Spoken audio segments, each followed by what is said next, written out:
केल कुंज असीम अनुराग लीला। नारायणम ऋषिकेशम गोविंदम गरुड़ध्वजम वासुदेवम हरिम कृष्णम केशवम प्रणमामहम्। असीम अनुराग लीला। पुष्प चयन करने के लिए श्री प्रिया जी वन में पधार रही हैं। आगे आगे रूप मंजरी हैं। उनके हाथों में एक डलिया है जिसमें भीतर के हिस्से में केले के पीले पीले पत्ते बिछाए हुए हैं। श्री प्रिया जी की बाईं ओर ललिता है, दाहिनी ओर विशाखा है। चित्रा आदि सखियां कोई आगे कोई पीछे चल रही हैं। यमुना के किनारे किनारे जो पगडंडी दक्षिण की तरफ गई है उसी पर सब चल रही हैं। पगडंडी के पूर्व के हिस्से में मेहंदी की झाड़ियों की कतार लग रही है तथा पश्चिम की ओर तट के किनारे किनारे पर तट से कुछ हटकर वन्य पुष्पों की झाड़ियां हैं। श्री प्रिया रह रह कर पीछे की ओर ताक लेती हैं। यमुना के निर्मल प्रवाह में किनारे किनारे लाल नीले उजले कमल खिल रहे हैं। हंस एवं अन्य जल जातीय पक्षी ऊपर से उड़कर आते हैं तथा पानी पर छप से कूद जाते हैं। पानी उनके पंख संचारित वायु से तथा वेगपूर्वक कूदने से हिलोरे खाने लग जाता है, जिससे डंटी सहित कमल तेजी से हिलने लग जाते हैं। श्री प्रिया कभी हिलते हुए कमलों की ओर भी दृष्टि डाल लेती हैं। पगडंडी पर चलती हुई श्री प्रिया जी वहां आ पहुंचती हैं जहां पगडंडी राजमार्ग को पार करती है। वहां पहुंचकर श्री प्रिया जी कुछ ठिठक जाती हैं तथा पश्चिम की तरफ ताकने लग जाती हैं। इसी समय पूर्व की तरफ से एक ग्वालिन दौड़ती हुई आती है। ग्वालिन के सिर के बाल बिखरे हुए हैं, मुख लाल लाल हो रहा है, आंखें बिल्कुल चढ़ी हुई हैं, मानो मद पीकर मतवाली सी हो रही है। ग्वालिन आकर रानी से चिपट जाती है और उसकी आंखों से आंसुओं की धारा बहने लगती है। रानी की भी आंखें भर आती हैं। रानी अति प्यार भरे स्वर में पूछती हैं, क्यों बोल। रानी उसको जोर से हृदय से चिपका लेती हैं। ग्वालिन सिर उठाती है और देखती है कि यहाँ कौन कौन है। फिर कुछ देर तक पगली सी खिलखिलाकर हंसती रहती है। फिर कुछ क्षण चुप रहकर हठात अतिशय मधुर सुर में गाती है, काहे मारे नैना बान सांबरो, काहे मारे नैना बान सांबरो। एक कड़ी गाकर ही बस उसी को बार बार बावली की तरह दोहराती हुई ताली पीटती हुई पश्चिम एवं दक्षिण की ओर सघन वन में जा घुसती। रानी जोर से बोल उठती है, रूप रूप उसे संभाल। रानी की आज्ञा से रूप मंजरी उसके पीछे दौड़ जाती है तथा वृक्षों की ओट में हो जाने से दोनों का ही देखना बंद हो जाता है। रानी अब किनारा छोड़कर पगडंडी की राह से सघन वन में प्रवेश करती हैं, पर वे मन ही मन गुनगुनाती जा रही हैं, काहे मारे नैना बान सांबरो, काहे मारे नैना बान सांबरो। रानी का हृदय ज्यों ज्यों उस कड़ी की आवृत्ति करता है त्यों दो ठीक तदनुरूप झांकी उन्हें अपने पूर्व पश्चिम उत्तर दक्षिण चारों ओर दिखने लगती है। रानी देखती हैं कि प्यारे श्याम सुंदर कदम्ब की छाया में खड़े हुए बंसी में फूंक भर रहे हैं। मुख पर मंद मंद मुस्कान है तथा अतिशय प्यार भरी तिरछी चितवन से मेरी ओर देख रहे। रानी का हृदय बेकाबू सा होने लगता है। मन की गुनगुनाहट ओंठों से बाहर निकल पड़ती है। रानी बड़ी सुरीली तान से वन को एक क्षण के लिए निनादित कर देती हैं। सुरीली तान से सारा वन गुंजित हो रहा है। काहे मारे नैना बान सांबरो, काहे मारे नैना बान सांवरो। रानी की आवाज़ सुनकर ललिता रानी के मुखारविंद के सामने चली जाती हैं। रानी बड़ी उतावली से कहती हैं, ललिते इधर देख, जामुन के पत्ते पत्ते में वे खड़े हैं। ललिता जामुन की ओर दृष्टि डालती हैं तथा रानी से कहती हैं, देख तू अभी घर के पास है, थोड़ी सावधानी से चल। ललिता की बात सुनकर रानी के मुख पर कुछ घबराहट सी आ जाती है। वे समझ जाती हैं तथा जल्दी से पैर बढ़ाकर चलते हुए मंजरियों से लदे हुए एक आम्र वृक्ष की जड़ के पास पहुंचकर उससे 3-4 हाथ पूर्व की ओर दक्षिण की तरफ मुंह करके बैठ जाते हैं। आम्र की मंजरियों पर मधुमक्खियों की भीड़ भन भन करती हुई उड़ रही है। भौरे भी गुनगुनाते हुए मंडरा रहे हैं। आम्र की डाली पर कोयल की तरह, पर कोयल से बड़े आकार की चिड़िया बड़े ही मधुर सुर में धीमे धीमे बोल रही है। चिड़ियों के पंख लाल एवं हल्के काले रंग के हैं एवं आंखें बिल्कुल लाल रंग की हैं। वो अपनी लाल पुतलियों को कोयों में नचाती हुई रानी की ओर देखने लगती है। रानी भी दृष्टि उठाकर उसकी ओर देखती है। पहली दृष्टि में तो वो चिड़िया छाया सी दिखती है, पर फिर तुरंत दूसरे ही क्षण रानी को उसकी आंखों की पुतलियों में उसके पंख के प्रत्येक भाग में तिरछी चितवन किए हुए श्याम सुंदर की झांकी दिखती है। उनका हृदय फिर तेजी से आवृत्ति करता है। काहे मारे नैना बान सांवरे, काहे मारे नैना बान सांवरे। इस बार उस चिड़िया की कंठ ध्वनि भी रानी को यही गाती हुई प्रतीत होती है। काहे मारे नैना बान सांवरे, काहे मारे नैना बान सांवरो। रानी का हृदय इतना अधिक भावों से भर जाता है कि वे फिर एक बार मधुर सुर से जोर जोर से गाने लगती हैं यही पंक्ति। ये गीत गाते गाते रानी उठ पड़ती हैं तथा आम्र वृक्ष की एक डाली झुकाकर उसमें से 2-1 मंजरी तोड़ती हैं। तोड़ते तोड़ते पुनः आम्र मंजरी के स्थान पर उन श्याम सुंदर की झांकी होने लगती है। आम्र मंजरी हाथ से गिर पड़ती है। ललिता उसे उठाकर लवंग मंजरी के हाथ में जो डलिया थी उसमें रख देती। रानी बैठ जाती हैं तथा दोनों कानों पर अपना हाथ रखकर ऐसी मुद्रा बनाती हैं मानो बड़े ध्यान से कुछ सुन रहे हैं।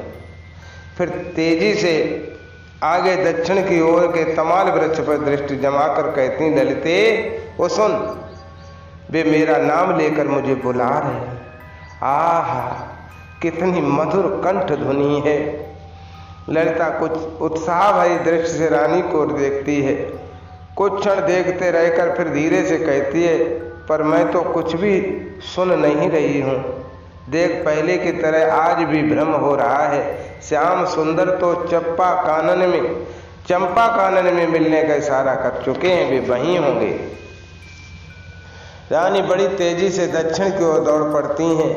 उसी तमाल के पास जाकर खड़ी हो जाती हैं एवं मुझसे प्यार से बोलने लगती हैं मानो सामने श्याम सुंदर खड़े हों और वे उनसे बातें कर रही हैं।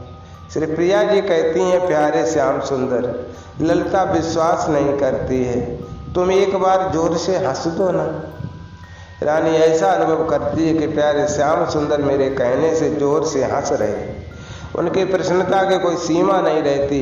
वे बड़ी प्रसन्न मुद्रा में ललिता से कहती हैं, देख ललिते, अब बोल, तो भ्रम बतला रही थी ना। ललिता पुनः कुछ आश्चर्य भरी मुद्रा में कहती है, पता नहीं बहन, तुझे हो क्या गया है। सच श्याम सुंदर यहाँ नहीं है। तू स्वयं हंसती है और मान बैठती है कि प्यारे श्याम सुंदर हंस रहे हैं। ललिता की बात सुनकर रानी कुछ दुखी सी हो जाती है तथा तमाल से जाकर चिपट जाती है और करुणा मिश्रित सुर में कहती है, प्रियतम क्या करूं? ये ललिता विश्वास नहीं करती है, इसे कैसे समझाऊं?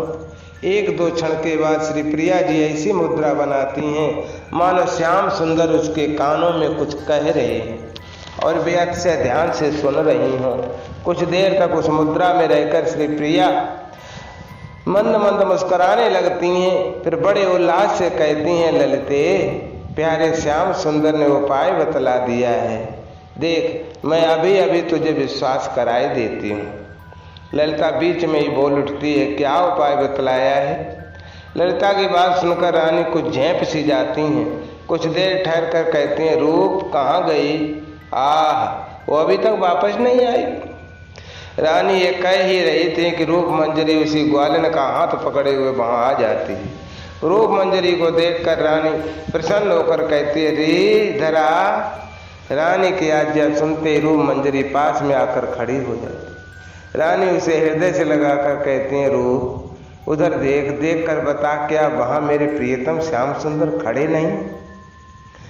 रानी रूप मंजरी को उंगली से उसी तमाल की ओर देखने का संकेत कर रही हैं। वह उधर ही ताकने लगती है। दृष्टि उधर फिरते ही रूप मंजरी को ठीक वहां श्याम सुंदर दिखाई पड़ने लगती है। वो प्रेम में डूबने लगती है। उसकी दशा देखकर ललिता कुछ आश्चर्य में पूछती है, रूप तो इस तरह एकाएक विवल क्यों हो गई? रूप मंजरी कहती है, आह ललिता रानी उधर देखो, प्यारे श्याम सुंदर कितनी प्रेम भरी दृष्टि से मेरी ओर ताक रहे। रूप मंजरी की बात सुनकर ललिता के आश्चर्य का ठिकाना नहीं रहता। उसका गला भर आता है और व्यर्थ से उतावलेपन की मुद्रा में कहती है, प्यारी मेरी प्यारी रूप मुझे नहीं दिख रहे हैं। रानी ललिता की बात सुनकर खिलखिलाकर हंस देती हैं तथा कहती हैं, ललिते अब बता, मैं तो तुम्हारी दृष्टि में बावली हूँ ना, पर रूप तो बावली नहीं है, उसे क्यों श्याम सुंदर दिख रहे हैं? ललिता से प्यार से रूप मंजरी के पास जाकर उससे शीघ्रता से कहती है, रूप क्या सचमुच श्याम सुंदर वहाँ खड़े हैं? रूप मंजरी कहती है, हाँ ललिता रानी, वो देखो वे मुस्कुराकर तुम्हारी ओर देख रहे हैं। रूप मंजरी की बात सुनकर ललिता से आश्चर्य भरी मुद्रा में बहुत शीघ्रता से उससे कहती है, रूप मुझे फिर क्यों नहीं दिखते? रूप मंजरी प्रेम में अधिकाधिक अधीर होती जा रही है। ललिता उसे जाकर पकड़ लेती हैं। रूप मंजरी ललिता के सहारे से धीरे धीरे उनके चरणों में बैठ जाती है। ललिता कुछ क्षण तक कुछ सोचती रहती है, फिर कहती है, अच्छा रूप तो श्याम सुंदर से पूछ तो सही, तुम्हें क्यों दिख रहे हैं? रूप मंजरी उस तमाल के वृक्ष की ओर कुछ देर तक देख कर कहती है, ललिता रानी प्यारे श्याम सुंदर कहते हैं। रूप मंजरी का कंठ भर आता है। कहते कहते वाणी रुक जाती है। ललिता बड़े प्यार से पूछती है, हाँ हाँ क्या कहते हैं, बोल। रूप मंजरी कुछ संभल कर कहती है, प्यारे श्याम सुंदर ने कहा कि अभी अभी तुम्हें मेरी प्यारी राधा ने अपने हृदय से लगाया था, इसीलिए तुम मुझे देख रही। रानी रूप मंजरी की बात सुनकर खिलखिलाकर हंस पड़ती हैं, पर ललिता की मुद्रा कुछ ऐसी अस्त व्यस्त सी है कि उन्हें देखकर ऐसा प्रतीत होता है मानो वे किसी बात पर गंभीरता से विचार कर रहे हैं। अब रूप मंजरी रानी के पास जाकर खड़ी हो जाती है। रानी कुछ गंभीरता के सुर में ललिता से पूछती हैं, क्यों अब विश्वास हुआ? मुझे बावली बता रही थी ना? ललिता से व्याकुलता मिश्र सुर में कहती है, रूप अच्छा एक बार श्याम सुंदर से पूछ, फिर वे मुझे क्यों ठग रहे हैं? मैं तो उन्हें नहीं देख पा रही हूँ, ऐसा क्यों? रूप मंजरी कुछ देर पुनः तमाल की ओर देखकर कहती, ललिता रानी वाह, वो देखो तुम्हारे बिल्कुल दाहिने कंधे के पास खड़े होकर वे कह रहे हैं कि रूप ये ललिता आज को ठगू नहीं, तब तो फिर यहाँ बावलियों का समुदाय इकट्ठा हो जाए। प्यारी मेरी प्यारी राधा बावली है ही, ललिता भी बावली हो जाए, फिर मेरी प्राणेश्वरी राधा को कौन संभालेगा? ललिता से कहते कहते रूप मंजरी प्रेम में मूर्छित सी होने लगती है। ललिता का भी चेहरा प्रेमावेश की अतिशयता के कारण बिल्कुल लाल सा हो जाता है। उनका मन भावों के समुद्र में डूबने उतराने लगता है। वे कुछ बोलना चाहती थीं कि इसी समय रानी बिल्कुल बावली सी होकर बड़ी तेजी से दक्षिण की ओर दौड़ने लग जाती है। ओढ़नी सिर से नीचे गिर जाती है तथा अंचल भी सिर से अब गिरा तब गिरा होने लग जाता है। रानी तेजी से सुर में बोलती जा रही हैं, देखो अभी पकड़ लेती हूँ, मैं अभी दौड़ना जानती हूँ। रानी की यह दशा देखकर ललिता का भाव बदल जाता है। वे रानी को संभालने के लिए तेजी से उधर ही दौड़ने लगती हैं तथा जाकर उन्हें पकड़ लेती हैं। रानी बड़ी तेजी से दौड़ रही थी, इसलिए उनका सारा शरीर पसीने से लथपथ हो रहा था। ललिता के पकड़ते ही वे बोली, छोड़ छोड़, नहीं तो वे बहुत आगे निकल जाएंगे। रानी बड़ी फुर्ती से छुड़ाने की चेष्टा करती पर छुड़ा नहीं पाती, इसलिए लाचार होकर करुणा भरी दृष्टि से ललिता की ओर देखने लग जाती हैं। रानी ऐसा अनुभव कर रही है कि श्याम सुंदर पगडंडी पर दक्षिण की ओर दौड़ते हुए जा रहे हैं। उन्हीं को पकड़ने के लिए मैं भी दौड़ रही हूँ। अब जब ललिता ने पकड़ लिया तब उनसे छुड़ा नहीं पाई तो जोर से बोल उठी कि प्यारे ठहर जाओ। रानी का ऐसा कहते ही उन्हें अनुभव होने लगता है कि श्याम सुंदर करीब 150 गज दक्षिण की तरफ हटकर उन्हीं की ओर मुंह किए हुए खड़े। रानी को कुछ ढांढस हो जाता है कि वे खड़े हो गए। वे फिर ललिता से कहती हैं, वो देख, मेरे प्राणेश्वर मेरी बात मानकर मुझे थकी देखकर खड़े हो गए। ललिता उधर देखती है पर पीले पुष्पों से लदी हुई झाड़ियों के सिवा और कुछ भी नहीं देख पाती। हठात रानी देखती हैं कि वहां श्याम सुंदर नहीं। यह अनुभव होते ही प्राणों की व्याकुलता मिश्रित एक चीख मारकर रानी माथे को दोनों हाथों से पकड़कर बैठ जाती। ललिता कुछ विचारों में पड़ जाती है तथा उपाय सोचने लग जाती है कि किसी प्रकार इस बावली सखी को यहाँ जचा दूं कि श्याम सुंदर तुम्हारी प्रतीक्षा में मेरे कुंज में बैठे। इसी के लिए वे विशाखा को कुछ इशारा करती हैं। रानी सिर नीचा किए हुए बिल्कुल निश्चेष्ट सी बैठी हैं। विशाखा धीरे से रानी के कंधे को हिलाकर कहती है, बावली तू तो यहाँ पत्थर की मूर्ति बनी बैठी है और प्यारे श्याम सुंदर चंपा कानन में तेरी बाट देख रहे। विशाखा की बात सुनकर रानी कुछ घबराई सी होकर इधर उधर देखने लग जाती हैं तथा कुछ क्षण बाद पूछती हैं, तो क्या सचमुच मुझे भ्रम हो रहा था? मेरे प्यारे श्याम सुंदर यहाँ नहीं है? विशाखा बड़ी तेजी से कहती, हाँ बहन, तुझे भ्रम हो गया।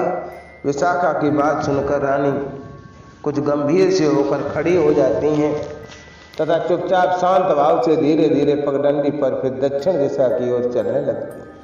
ललिता चाहती है कि वह बावली सखी बातों में किसी प्रकार उलझी हुई रास्ता चलती रहे, तब तो जल्दी पहुंचना संभव है, नहीं तो पता नहीं कुंज तक पहुंचते पहुंचते फिर किसी भावावेश में जा पहुंचे, और नहीं तो कम से कम गिरवर स्रोत तक तो शांति से चली चले, फिर कोई भय नहीं है। इसी विचार से ललिता रानी से कहती है, हाँ तुमने स्वप्न सुनाने की बात कही थी, अब सुना? रानी ललिता की बात सुनकर मानो सोकर जगी हो इस मुद्रा में पूछती, कैसा स्वप्न? ललिता के क्यों भूल गई? तुमने कहा था ठीक उषा काल के समय मैं आज अत्यंत सुंदर स्वप्न देख रही थी। रानी के मुख पर इस बात को सुनकर प्रसन्नता छा जाती है। वे कहते, हाँ हाँ कहा था, सचमुच लेते, बड़ा सुंदर स्वप्न था। ललिता बड़ी उत्कंठा की मुद्रा में कहती हैं, फिर जरूर सुनाना। रानी कुछ बोलना चाहती है पर रुक जाती है, फिर मुस्कुराकर कहते हैं, देख प्यारे के हृदय से लगी हुई मैं आनंद में बेसुध हो रही थी। नींद आज रात में एक क्षण के लिए भी आई ही नहीं, पर प्रभात होने के अंतिम क्षण पहले आंख लग गई। मैं देखती हूँ कि संध्या का समय है। मैं गौरी पूजन करने के लिए केसी तीर्थ वाले घाट पर स्नान करने आई हूँ। आकाश में बादल छाए हुए हैं। घाट पर पैर रखा ही था कि प्यारे श्याम सुंदर उत्तर पूर्व के कोने की एक झाड़ी के पास खड़े दिख पड़े। प्यारे एकटक मुझे एवं मेरे प्यारे को, मैं प्यारे को एकटक देख रही थी। उसी समय बड़े जोर की आंधी चली, चारों ओर अंधकार छा गया। बिजली जोर जोर से रह रह कर चमक जाती थी। बिजली के प्रकाश में मैंने देखा वे मुझे अपने पास आने के लिए हाथों से इशारा कर रहे हैं। मैं बावली सी होकर दौड़ पड़ी। पानी की बूंदें टप टप करती हुई मेरी साड़ी पर गिर रही थीं। ललिता, मैं ऐसा अनुभव करने लगी कि साड़ी बिल्कुल भीग गई है। मैं उसी भीगी साड़ी को लपेटते हुए प्यारे श्याम सुंदर की ओर तेजी से बढ़ने लगी, पर पैर उठते नहीं थे। हृदय चाहता था दौड़कर प्रियतम के पास जा पहुंचूं, पर दौड़ पाती नहीं थी। मन व्याकुल होने लग गया। उसी समय देखती हूँ कि वे स्वयं मेरे पास आ गए और उनकी आंखों से प्रेम झर रहा था। आते ही वे प्यार से बोले, प्रिये तो बिल्कुल भीग गई है, आ उस आम्र निकुंज में चले चले, वर्षा का वेग थोड़ा रुकने पर चली जाए। ललिता, प्रियतम की बात सुनकर मेरा हृदय बिल्कुल भर आया, आंखें भर आई, मानो हृदय पानी बनकर प्रियतम की ओर बहने लग गया। फिर प्यारे श्याम सुंदर ने अतिशय प्यार से मुझे उठाया। मेरे पैर मात्र जमीन पर थे, बाकी संपूर्ण शरीर का भार प्यारे श्याम सुंदर के ऊपर देकर चल पड़ा। सघन आम्र के वृक्षों का निकुंज पास में ही था। उसकी आड़ में हम दोनों जा छिपे। वायु का वेग वहाँ अत्यंत धीमा था। वहाँ प्यारे श्याम सुंदर ने अपने प्यार भरे हाथों से मेरे कमर के ऊपर के गीले वस्त्रों को उतार दिया, मेरे उन अंगों को अपने पीताम्बर से ढक दिया। फिर कमर के नीचे भी पीताम्बर बांधकर मेरी गीली चुनरी को अपने हाथों में लेकर निचोड़ने लग गए। आह ललिता, जिस समय प्यारे श्याम सुंदर उसे निचोड़ रहे थे, पानी की धारा उनके पैरों पर गिर रही थी, उस समय मेरा हृदय असीम अनुराग से अधिकाधिक भरता जा रहा था। रानी स्वप्न की बात ललिता से कहती जा रही थी तथा प्रेम से उनका हृदय भरता जा रहा था। रानी की बात सुनकर ललिता बीच में ही बोल उठती है, बावली क्या भूल गई? अनंत चतुर्दशी के दिन ठीक यही घटना घटी थी और तूने ही तो मुझे कहा था। अब ललिता की बात सुनकर रानी को चौंक सी जाती हैं। रानी का सुंदर मुखारविंद कुछ ऐसी भाव मुद्रा धारण कर लेता है मानो वे कुछ याद कर रहे हैं। कुछ क्षण चुप खड़ी रही, फिर बोल उठती हैं, हाँ रे ठीक है ना, सचमुच अब याद आई। देख संभवतः आज बिल्कुल सोई ही नहीं, प्यारे के हृदय में मुंह छिपाए लेटी हुई थी। अनंत पूजा के दिन तुमने कौस्तुभ मणि के ध्यान का वर्णन करते हुए ये कहा था कि भगवान के अनंत के हृदय पर कौस्तुभ रहता है। तू तो कौस्तुभ का वर्णन करने लग गई, पर मेरा मन प्यारे श्याम सुंदर के विशाल वक्षस्थल की शोभा के ध्यान में इतना तल्लीन हो गया था कि मैं तुम्हारी बात फिर आगे सुन न सकी। मैं सोचने लगी कि आहा प्यारे श्याम सुंदर जिस समय मेरे गले में बाँह डालकर हृदय से लगाते हैं, उस समय मेरा सिर उनके वक्षस्थल जा टिकता है। ऐसा करके मेरे प्यारे आनंद में विभोर हो जाते हैं, पर मेरा कठोर सिर कहीं प्यारे के कोमल वक्षस्थल पर चोट तो नहीं लगा देता। प्यारे के वक्षस्थल में सिर छिपाए हठात इसी भाव से पुनः भावित हो गई थी। मैं ऐसा सोच रही थी कि प्यारे ने उसे जोर से अपने भुजा पास में दबा दिया। अपने हृदय के उमंग से प्यारे ने मेरे मस्तिष्क को भर दिया। पूजा के बाद उस दिन संध्या स्नान का दृश्य सामने नाचने लग गया। मैं उस चिंतन में बिल्कुल विभोर हो गई थी, बिल्कुल उसी तरह अनुभव करने लग गई थी। सारी के बोलने पर मेरी आंखें खुली। मैंने सोचा कि स्वप्न देखा है, सचमुच मुझे भ्रम हो गया था। रानी ये कहते कहते रुक जाती हैं तथा कान देकर कुछ सुनने लग जाती हैं। कुछ क्षण रुककर फिर कहती हैं, सुन तो सही, मेरा नाम लेकर वे पुकार रहे हैं क्या? ललिता रानी का भावावेश बढ़े नहीं, इसलिए खिलखिलाकर हंस पड़ती कहती है, तू बावली हुई है। चंपा कानन में श्री कृष्ण है, वहाँ से उनकी आवाज़ यहाँ कैसे सुनाई पड़ सकती? जल्दी से चल, वहाँ चल, तू ही तो देर कर रही है। ललिता की बात सुनकर रानी कुछ गंभीर से हो जाती हैं। बात करते करते गिरवर स्रोत के पास रखी सखी मंडली के सहित रानी पहुँच गई थी। अभी अभी रानी ने जो स्वप्न की बात कही थी उसकी स्मृति पुनः उनके मन में जाग उठती है। रानी चलती जा रही हैं तथा धीरे धीरे एक एक पद गुनगुनाते जा रही हैं। पद स्पष्ट नहीं है, सुन पड़ रहा है। गुनगुनाते रहने पर कभी कभी दो एक शब्द सुन पड़ते हैं, जिससे ललिता आदि को अनुमान हो जाता है कि पुनः उसे स्वप्न की लीला के भाव में भाव राज्य में अग्रसर होती चली जा रही है। इसी बीच वे गिरवर स्रोत के पुल पर पहुंच जाती हैं। स्रोत का निर्मल जल, बंधे हुए किनारे, सुंदर पुल, किनारे किनारे स्थित वन श्रेणी को देखकर रानी का आंतरिक भाव उद्दीप्त हो जाता है। वे उसका संभरण करने में कुछ लाचार सी होने लगती हैं, साथ ही डरती भी हैं कि कोई कहीं आंतरिक भाव को जान न ले। अस्तु इसी उधेड़ बुन में कभी चलती चलती रुक जाती हैं, कभी गुनगुन करती हैं, कभी इधर उधर देखने लग जाती हैं। रानी पुल को पार करके रंग देवी के कुंज के किनारे की सड़क पर चलने लगती हैं। स्रोत के दक्षिणी किनारे पर 5-5 हाथ की दूरी पर छोटे कद के चंपा के पेड़ एक कतार में लगे हुए शोभा पा रहे हैं। चंपा वृक्षों में छोटे छोटे फूल खिल रहे हैं। रानी बढ़कर टहनी के सहित फूल का एक गुच्छा तोड़ लेती हैं। सोचती जा रही हैं कि इसी फूल का आभूषण बनाकर प्यारे श्याम सुंदर के कानों में पहनाऊं।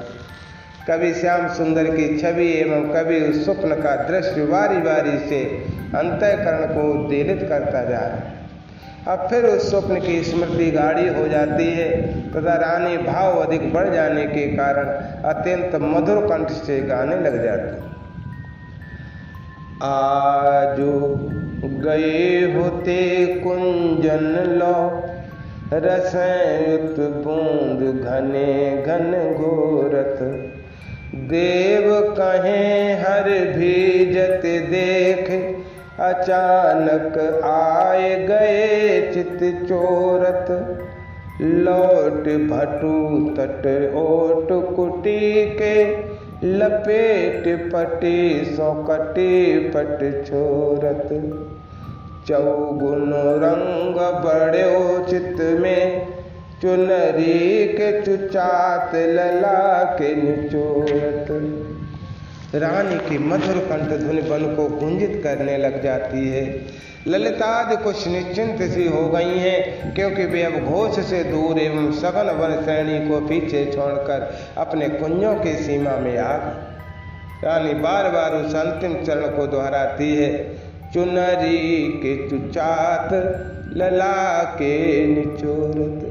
इसी समय रानी को दिखता है कि रंग देवी एवं चंपक लता की कुंज के बीच की जो सड़क गिरवर स्रोत को पार करती है, उसी सड़क के ऊपर पुल के पास प्यारे श्याम सुंदर खड़े। रानी बड़ी तेजी से उन्हें पकड़ने के लिए उधर दौड़ पड़ती है। साथ में कहती जा रही है, वो देख फिर आ गए, वहां खड़े हैं। रानी के पीछे सभी सखियां दौड़ने लग जाती। रानी वहां पहुंचकर शीघ्रता से पुल पार कर जाती हैं, पर वहां पहुंचते श्याम सुंदर दिखने बंद हो जाते हैं। रानी बड़ी आकुलता एवं आश्चर्य भरी दृष्टि से इधर उधर देखने लगती हैं। सोच रही हैं कि कहीं इसी जगह छिप गए हैं। एक बार चंपक लता की कुंज की चार दीवारी पर हाथ रखकर देखती हैं कि इधर गए होंगे। फिर रंग देवी की कुंज की चार दीवारी के पास आकर देखती हैं कि श्याम शायद उस कुंज में जाकर छिपे हो। फिर पुल के पास स्रोत की सीढ़ियों पर जाकर देखती हैं कि पुल के भीतर तो नहीं छिप गए। वहां से लौटकर निराश होकर उत्तर की तरफ सीधे सड़क पर देखती हैं। इसी समय श्याम सुंदर उन्हें वहां से उत्तर सड़क पर राधा कुंड के पास खड़े दिख पड़ते। रानी के आनंद की सीमा नहीं है, बड़ी तेजी से उधर ही दौड़ती हैं। कहती जा रही, वाह जी वाह, बलिहार है, इतनी फुर्ती से वहां जा पहुंचे।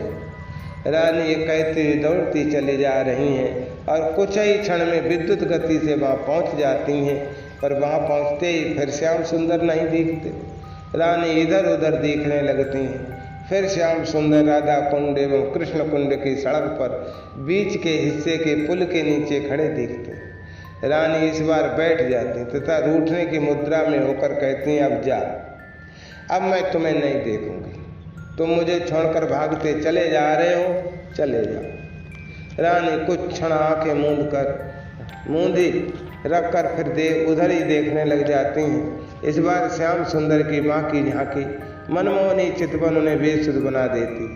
फिर वे दौड़ने लगते। कुंड की पूर्वी सीमा के पास पहुंचते पहुंचते उनका पैर लड़खड़ा जाता है। रानी अर्ध विक्षिप्त की सी दशा में गिरती हुई सी धम से जमीन पर गिर पड़ती हैं और वहीं घास पर मूर्छित हो जाती। ललिता आदि दौड़ती हुई आती हैं, देखती हैं रानी के मुंह से उजला फेन निकल रहा है। देखते ही सबका चेहरा सूख जाता है। ललिता उन्हें चट से गोद में उठा लेती हैं, अपने अंचल से मुख पहुँचती हैं, पर रानी को होश नहीं आता। वृंदा इसी समय वहाँ इंदुलेखा के कुंज से निकलकर चली आती है। सब में गंभीरता छा जाती है। आखिर मधुमती विशाखा की आज्ञा से मधुर कंठ से गाना प्रारंभ करती है। संगीत प्रारंभ होते ही रानी की दशा सुधरती सी दिखती है। अतः मधुमती और भी उत्कंठा से गाने लगती।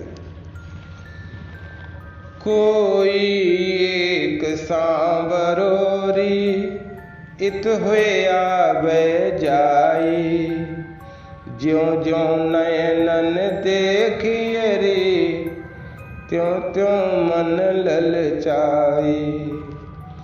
बदन मदन मन मोहना, घूंघर बारे केश, मोहन मूरत माधुरी, निर्तत मनोहर भेष। श्याम बरन ही उबेदियो, जीवन मद छक नैन, रूप ठगौरी मोह लगे रे, बिन देखे नहीं चैन। धीर हरन बड़ रे भुजारी, मद गजराज की चाल, और देखे मन आवे हुए, रहिए बनुमान। समझाए समझत नहीं, रही छक मन रयो भोर। राम राय प्रभु सो रमी, कै भगवन सखी सोर। गत सीमा समाप्त होते ही सन्नाटा छा जाता है। रानी आंखें खोल देती हैं। उनके चेहरे पर अति से गंभीरता छाई हुई है। वे धीरे धीरे उठ बैठती हैं, फिर ललिता आदि का सहारा लेकर खड़ी हो जाती हैं। ललिता रानी को पकड़े हुए अपनी कुंज की ओर बढ़ने लगती है। राधा कुंड की पूर्वी सड़क को पार करके कुंज में प्रवेश करती हैं तथा सीधे उत्तर की ओर चलती हुई चंपा कानन में आ पहुँचती। एक सखी कुछ इशारा करती है। रानी पूर्व की ओर देखने लग जाती हैं। उधर से वृंदा की एक दासी आती है। ललिता के कान में कुछ धीरे से कहती है। रानी उस दासी से अतिशय प्रेम की मुद्रा में इशारे से कुछ पूछती है।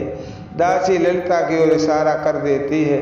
ललिता कुछ क्षण कुछ सोचती है, फिर चंपा कानन में आगे की ओर सबके साथ बढ़ने लग जाती है।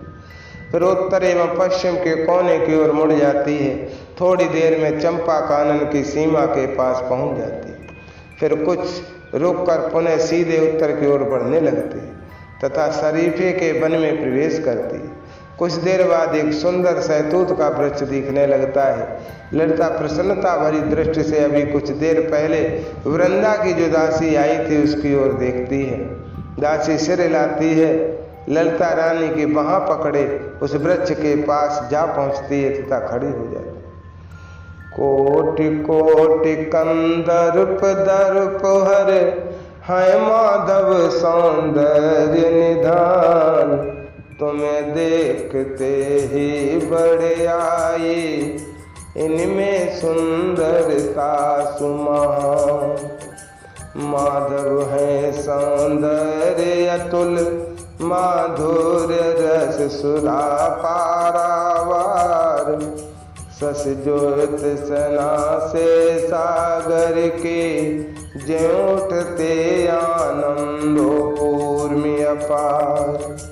देखो कैसे विह्वल हो ये भूल स्वरूप आनंद पवित्र। तब मुख कमल निरीक्षण सुख में, खड़े विभोर लिखे से चित्र। खड़े विभोर लिखे से चित्र। जय जय श्री राधे, जय राधे जय राधे राधे, जय राधे जय श्री राधे।